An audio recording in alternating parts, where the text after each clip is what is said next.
Halo semuanya, selamat datang di sesi bedah materi kita. Hari ini kita bakal bongkar satu topik yang pasti udah sering banget kalian dengar, tapi mungkin belum dipahami sepenuhnya secara sains. Kita bakal ngomongin soal kolagen. Buat banyak orang, kolagen ini cuma sekedar tren kecantikan, atau sesuatu yang cuma tertulis di botol krim malam. Padahal nyatanya, kolagen itu fondasi biologis yang paling utama di dalam tubuh kita.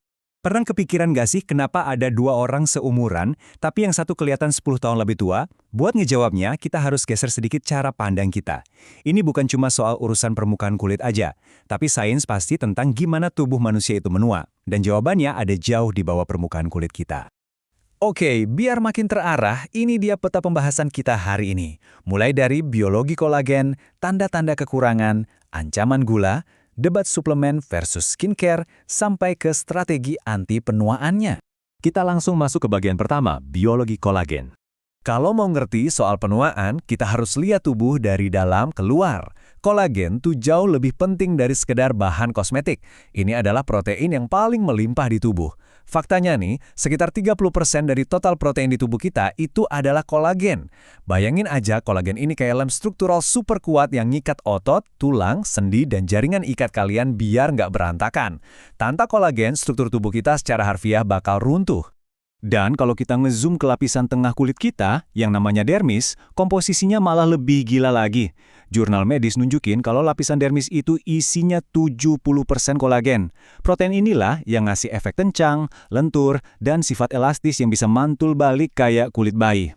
Nah, di tingkat molekuler, bentuknya tuh persis kayak gini. Ini luar biasa banget. Mirip tali tebal yang dikepang super rapat. Dan tali inilah yang ngasih kekuatan luar biasa ke jaringan tubuh kita.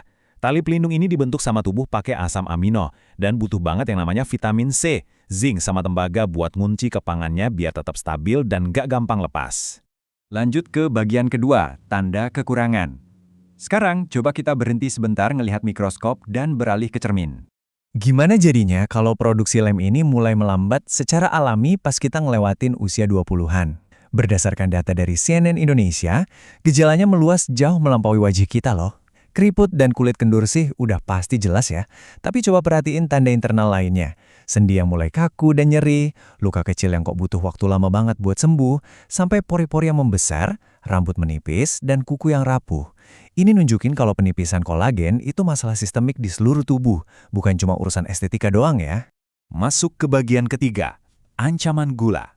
Disinilah musuh utama kita muncul, di mana pilihan makanan sehari-hari ternyata diam-diam merusak biologi kita. Jurnal Penelitian Inovatif atau JUPIN nemuin satu proses yang benar-benar merusak, namanya glikasi. Jadi, pas kalian makan manis-manis berlebih, molekul gula itu bakal nempel ke protein kolagen dan ngebentuk molekul jahat bernama AGEs. Coba bayangin glikasi ini kayak proses karatan di dalam tubuh.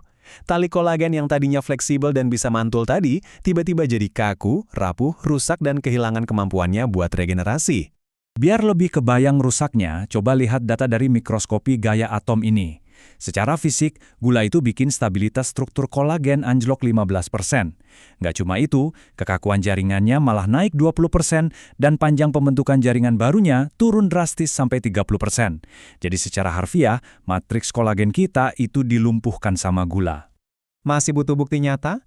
Ada studi dari Leiden University Medical Center di Belanda yang neliti 600 orang berusia 50-70 tahun. Kesimpulannya benar-benar telak. Orang yang gula darahnya tinggi itu cenderung kelihatan lebih tua dan lebih keriput dibanding orang seumurannya yang gula darahnya normal. Jadi intinya, pas kalian mikirin soal penuaan dini, coba deh ingat-ingat lagi seberapa banyak gula tersembunyi di es kopi susu pagi kalian atau di camilan manis sore hari. Bagian keempat, suplemen versus skincare. Nah, berhubung kita kehilangan kolagen karena usia dan gula, perdebatan besarnya sekarang adalah mendingan kita olesin aja kolagennya di kulit atau kita minum sih?